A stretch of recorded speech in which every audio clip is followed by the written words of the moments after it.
Sekarang kita di segmen Extra News masuk di beberapa informasi dari meja redaksi Selebes TV. Yang pertama ini mengenai etika bermedia sosial yang menjadi topik utama yang dibahas dalam sebuah forum pelatihan literasi media yang digelar oleh Perkumpulan Islam Paramarta Sektor Makassar, pemirsa, di akhir pekan kemarin.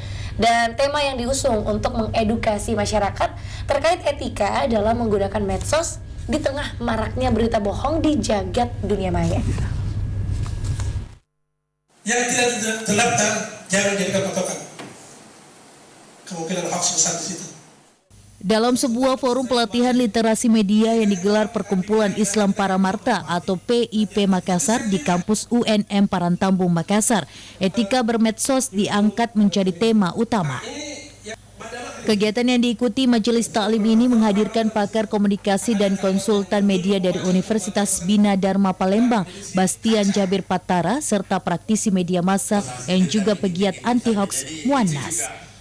Bastian mengatakan di era keterbukaan saat ini, perang opini yang terbentuk akibat mudahnya aksesibilitas di medsos bisa mengalahkan fakta yang terjadi. Karenanya etika bermedia sosial harus dimiliki setiap individu demi kebaikan bersama dalam mengantisipasi gejolak atas merebaknya berita bohong atau hoax di media sosial.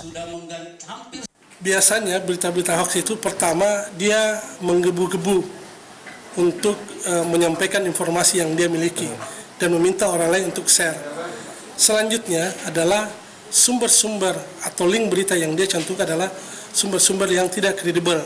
Judul juga banyak yang tidak sesuai dengan isi berita. Jadi dari 3 poin itu kita bisa mendeteksi bahwa ini adalah hoax.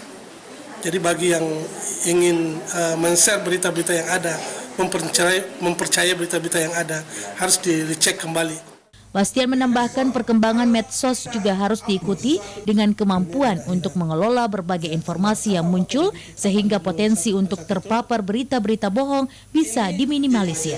Mardiantola Hamid, Selebes TV. Seperti tadi yang disinggung oleh Dr. Bastian, bangun pagi langsung cari handphone. Bukan.